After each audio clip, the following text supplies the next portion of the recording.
warahmatullahi wabarakatuh. Mari nego sahyaning pakurmatan kunjuk dumateng aji sepuh sesepuh kadang tuan Gunung Mudo ingkang pantes Sinudarsana. Ngaturaken wijinging janggun Hamid Pasang kaliman nabi kula Rusmanto saking Rendeng sini Kadipaten Ngawi. Ingkang makarti sesarengan ingkang kadang-kadang pangrengga busana juru rias temanten Queen saking Landasan Kerambi. Piniji ngaturaken urut roronceneng hadicara upacara wisudan kaki tuni penganten muhung pebudhan kala Bapak Soeharto Ibu Miatun Sagotra kula wangsa. Namung sadewu menunggu kepareng kala dereken manunggu puja ngunjukaken rasa dumateng Gusti King Maha Kawasa Katitik. Enjang kalo dangan buri kala panjenengan sami masih kepareng mangepal jumurung karsa hajening laksitaning hadicara ingkang badhe mangayun wonten ngarsa panjenengan sami. Selawat sarta salam katatep dumateng junjungan Nabi Agung Muhammad sallallahu alaihi wasallam ingkang sangat kala panjenengan sami serantos sahabat manfaatipun wonten ing dinten yaumil akhir Allahumma amin. Para penengah ingkang dhateng wingi wonten dinten Dite Cemengan. Werdinipun dinten Ahad Wage Surya kaping 23 Candra kaping 11 warsa kalih wis langkung. Pepundhen kawula Bapak Soeharto Sariputing garwa kepareng hana tepi darmaning asepuh miwah Atmaja putripun Diahayu Sri Wahyuni ing mangke jinatu krama kaliyan Atmaja putra pepundhen kala Bapak Nawar Ibu Ning Rosita wingking saking Laladan Garut Jawi Iring Tengah. Parandene Wilwijaya Gablang Cetha lan Malelo kepareng kala aturaken urut rerenceneng hadicara ing badhe mangayun wonten ngarsa Jinggadika Sami. Adicara kaperwakan pambuka tumutun wijilipun ini temanten saking Sasana Palarman minggah dateng Sasana Wuha babar pisan kahaya bab Sora Sari Pagerai Pagerbang bagus pinangka Duta Saraya pambedoling Sekara mayang mangke tindakaning lampah Bapak Purwoko. Desa Mawacara Negara Mawatata upacara lempinampan gawah wingking. Sasampunipun samapa samangalipun upacara panggih lumantar pebudhen kawula Eyang Sabiti ingkang dadya pujaganing kadewatan.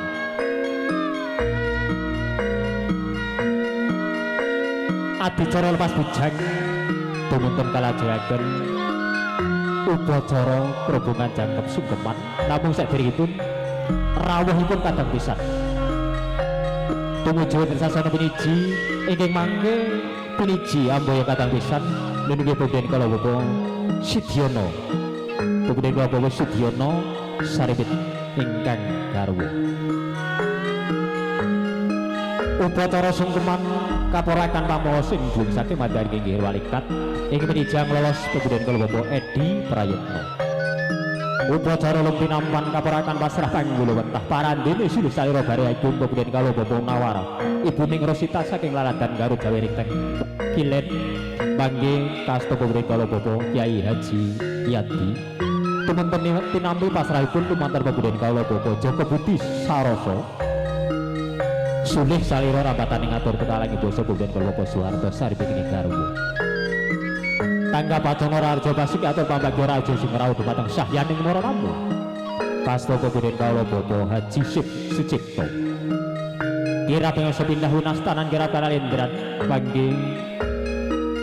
ingkang dadya coba kalih lampah aduh Mas cucuk lampah amung kasih karebi Hastunggara doa pratandha titipun ora pemprajan wonten ing sangkala dangan puniki mangke kasta pepundhen kala Bapak Haji Sucipto. Para mlenggah para tamu ing dhateng nindi mekaten urut rencana hadicara badhe mangayun wonten ngarsa panjenengan sami. Mila mekaten kepareng pinelengah kanthi merdekaning kayu saksamane budi kan karsa ngantos paripurna ing bahagia. Sebalahan nuwun kawula nuwun.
para lenggah bertamu mekaten nurut reroncen ing gati jere badhe mangayu dhuwur teng rasa jengati kowe sambi kadi kadar kelampah kula hangingeti swasana andungkap siang ugi sampun titipurna hanging gunang rasa busana nglulur salira hang oleh wadana bila mekaten monggo pratandha purwakan ing bahagian murih rahayuning sedya kepareng kalau dereken mas basmalah sesarengan bismillahirrahmanirrahim. Kawis dengan sampun titipurna rampung samudayanipun bila mekaten monggo konjuk kadang pangrenga wisana saking pun kepareng mratasaken jengkaripun nini temanten tumuju wonten ing sasana piniji bila mekaten kula nyuwun jengkaripun sang calon prameswari lamun Cinandra panyayah mijil wigaring das keparemayun.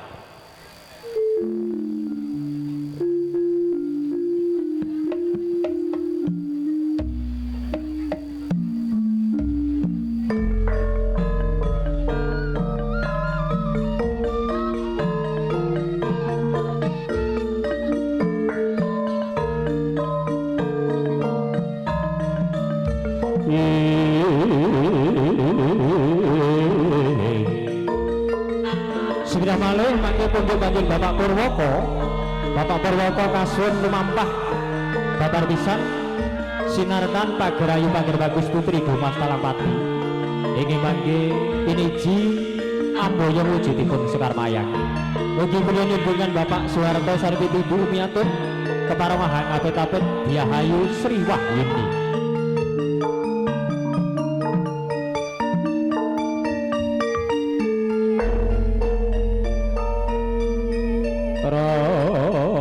Sidam permanem datanono walangan isik sawirono kendel anggen sampro lumampah rombongan sami kendel anggen ebah sakait perbawaning sang calon garwa prameswari menikipun Diahayu Sri Wahyuni Atmojo putri pebunene kalau Bapak Suharto Ibu Umiatun wonten ing padukuhan kembang kademangan harga mulya tanggaping sasmita pebunene kalau Bapak Suharto ing sarindiking garwa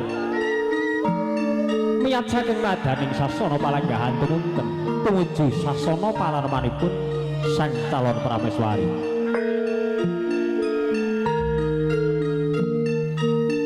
Kepareng apit-apit jengkaripun sang calon garwa prameswari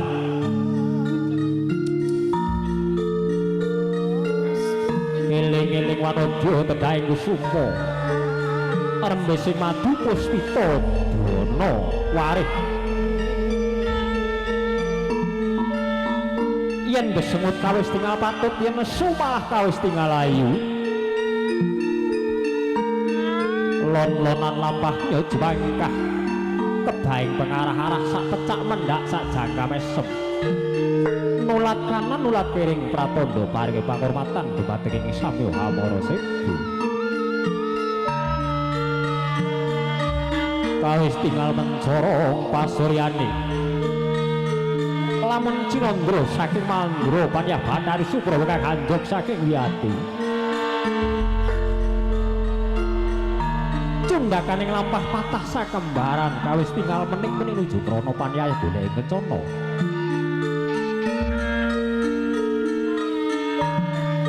sinten ingkang lampah lenggunan wonten ayun inggih punika Bapak Purwoko lampahnya mendat mentul waspada ngewuh dasar piantut ingkang sembodo titis panggerakane mila boten lokal pinerjaya pinangka jungakane lampah ambaya wujudipun Sekar Mayang Kalpataru Dewa Daru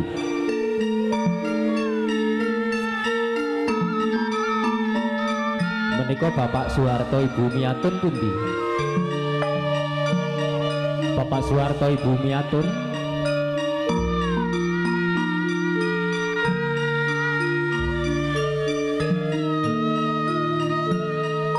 Monggo Bapak Suwarto Ibu Miatun.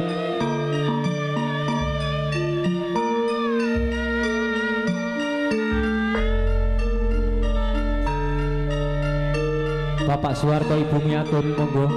kasuwun ngapit penganten. Mohon diapit Pak.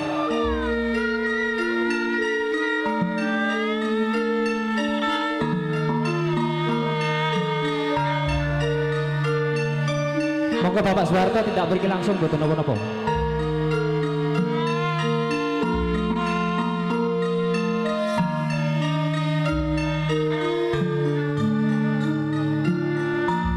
Kawis tinggal mencorong pasur yaning Sang Prameswari apa to candrane.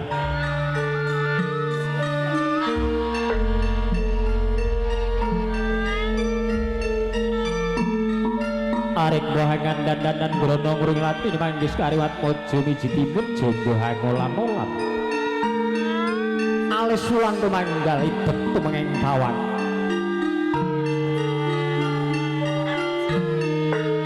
asto hanggen niwo pinendrang payudara hanying kiri gading waja miji timun bangkeane hangawon kemit dasar pakulitan jeni ampean hamu panggasir kenceting moyo-moyo lur jinangka jembolaning wayah mustakaning sarpo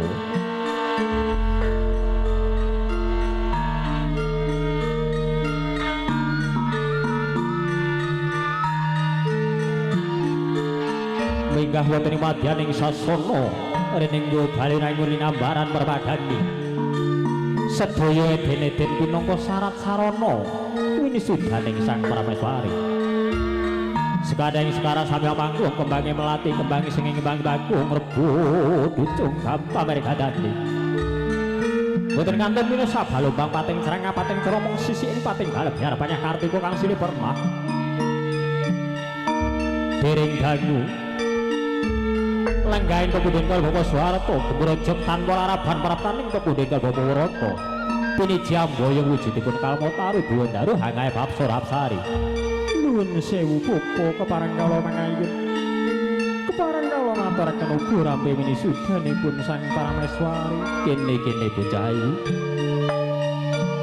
tak tampanan ibune ora tampan nono ya bune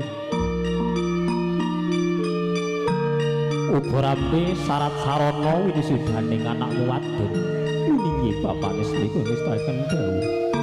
Parwaca dawuh panjenengan keparang kala medal pasilan Bapak iya mara iki tampan ana ya wujud siratan kang werdi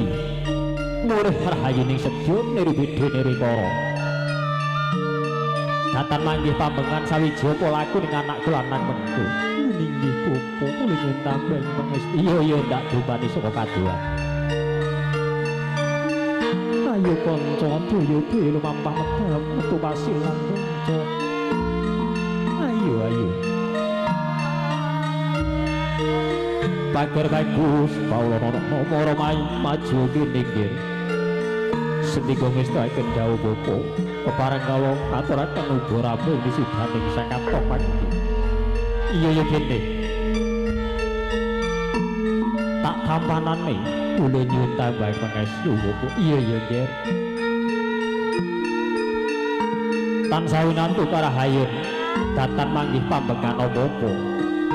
bapak pisan ya nggih daya-daya jengkarno anakku lanang saka sasana palarman kang saperlu mengko bakal winisuda satane adat kang masih lumampah pininggi sendika ngestaken dawuh iki tampan ana wujud Sekar Mayang ya nggih ati-ati aja kongsi keri duga-duga tansah dina aja nganti bobrok-bobrok siji wae waspadakno sakjeroning Sekar Mayang ana wujud kudu waringin kang kamu samudana jejenging manungsa ngono kudu bisa ngayomi marang sakomu lininggi terwaca dawuh panjenengan ayo nggih dak ganti daya-daya tumuju sasana palarmaning penganten kagem lininggi Bapak sendika ngestaken dawuh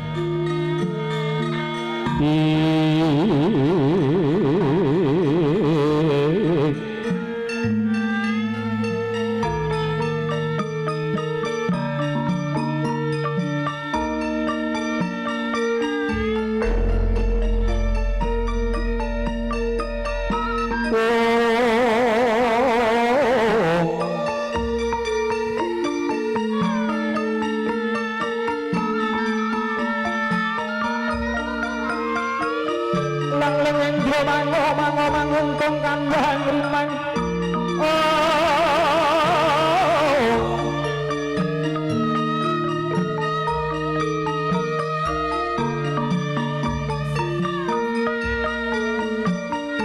ing madyaning sasana busana kang maneka warna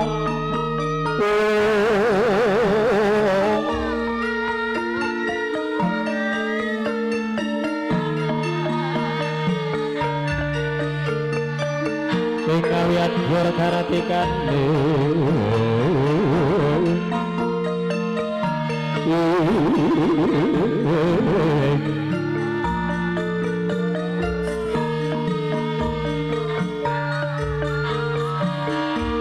Kiwang sembah miring wurung kamurba risang murba ngaran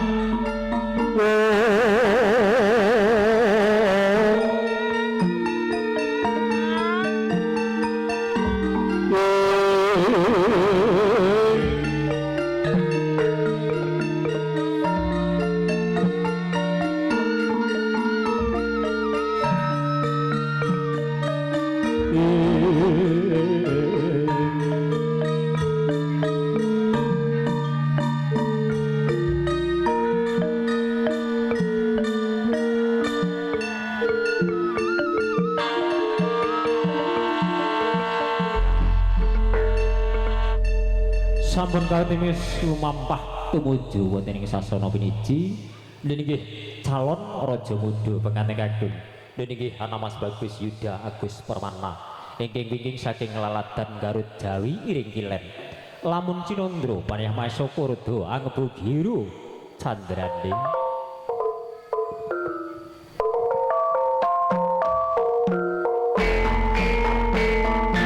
atur kejalanipun bisa kala cara negara Bodoto bila mangke upacara lumpinampang bawah mungkin bramane upacara lumpinampang bawah iki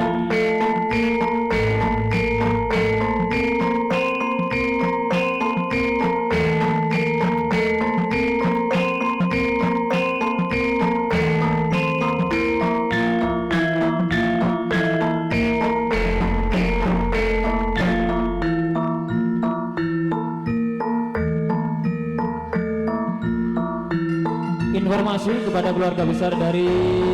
Garut nanti juga dimohon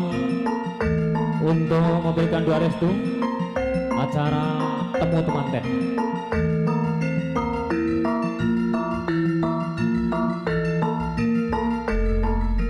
panggih adicara panggih wonten ing Bali Wisma utawi wonten ing dalem bilih mangkaten pengantin kagum pasun tumuju wonten ing Bali Wisma kunjuk dibatang putri kal Bapak Samiti kepareng doyo sapata lan samarta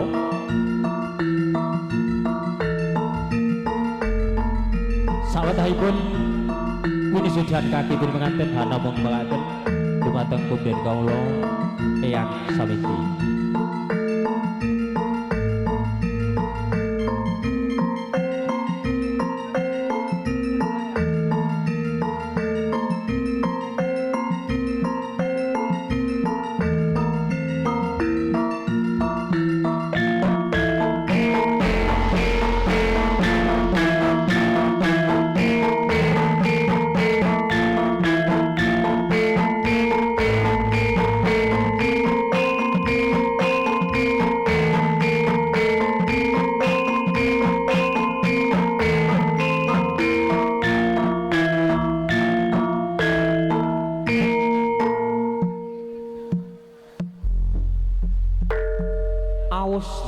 Titiwanci dawahipun Wahyu Judu jalma manungsa tanpa bedah kutaning pasti lamun Cinandra paniyah cantuka ing wanci riris kodhe kang padha ngorek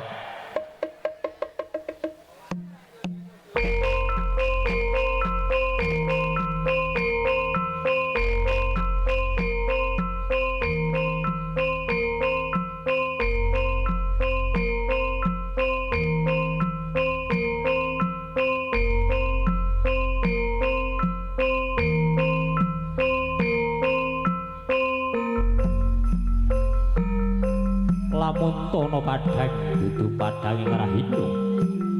ana peteng dudu peteng ing arah tri awus dukap titiwanci dawahipun Wahyu Jodho tanggap ing sasmita Sang Wikudibya Sang Pujangga ya Sang Pandita Samidi angawe dumateng ingkang wayah kekalih tumunten winisuda nut saten adating masih lumampah sedakep saluku juga Sang Wikudibya minta nugraning Gusti kang karya loka kuku sing duka kumulun sumundul ing awiyat sineksin lan widodara widodari Bathara Bathari Apsarasari anyareng iki jangen kuwi ngawiyat panyayah dilat-dilat Bantala kalaju tumungkul pepadaning ingkang garwa Sang Prameswari lirka jeming Bantala wedharane kapurakan nidak antika babar bedarenggal babar pisan hangi cali sedaya sesukar sedaya memala sedaya beda anggen sami lelangan madyane njala nidi pala pramu ngawis tingalaken bekti dumateng guru lagi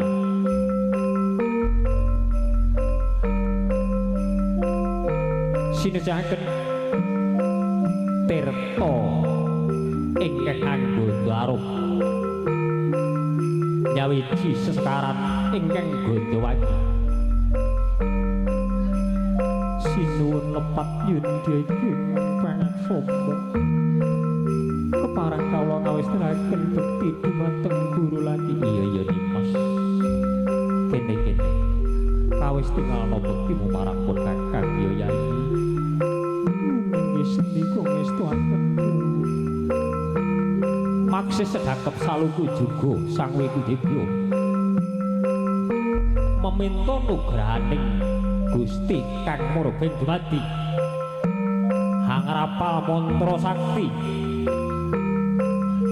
sedaya donga lan pangestu kaperangaken dumateng kang pituwune penganten jumloron saking awiyat wujud punang Jodho tumanduk dumateng hangganipun kaki itu penganten eling-eling jalma sawantah kang kedawan Jodho lamun Sinandra saking Mandrawa panyayah Bathara Kumajaya Bathari Ratih kang anjok saking wiyati nyaket promo dalasaning ibu kaunjukan wujudipun tirta pambirating mala tirta saking pitung sumber ereng ing Redi Mahendra Redi Gunung Mahendra Lawu dasar toya kang kemang dedonga biar sumilahan alai pasuryaning Sang Kapengsaripit Prameswari lamun Sinandra asrake cahyaning Sang Basanda kembar kene-kene nggiranaku sing tak tresnani para bapak unjuki wujuding tirta pambirating mala kang kemang dedonga muga-muga kalisa para widaya nggih semono nggiranaku sing tak tresnani kene tak unjuki wujuding tirta pambirating mala dimen kalisa para widaya bocah bagus bocah ayu paripurna kaunjukan wujudipun tirta pambirating mala sinikep sindur warni gula kelapa hingga kamurti jejeng Sudarma kedah kumedah nadaken dhateng samukawis ingkang sae pratandha paripurna winisudan kaki dening penganten lamun Sinandra ngembangi blimbing kang moyo candrane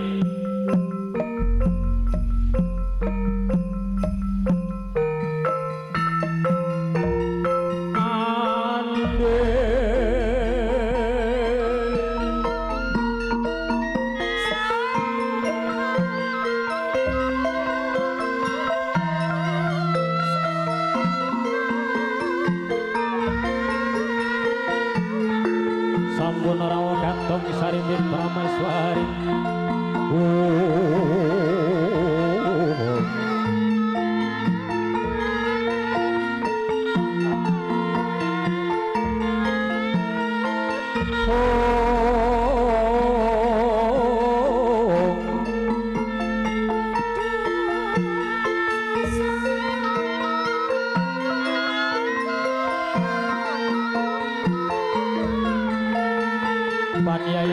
aku medya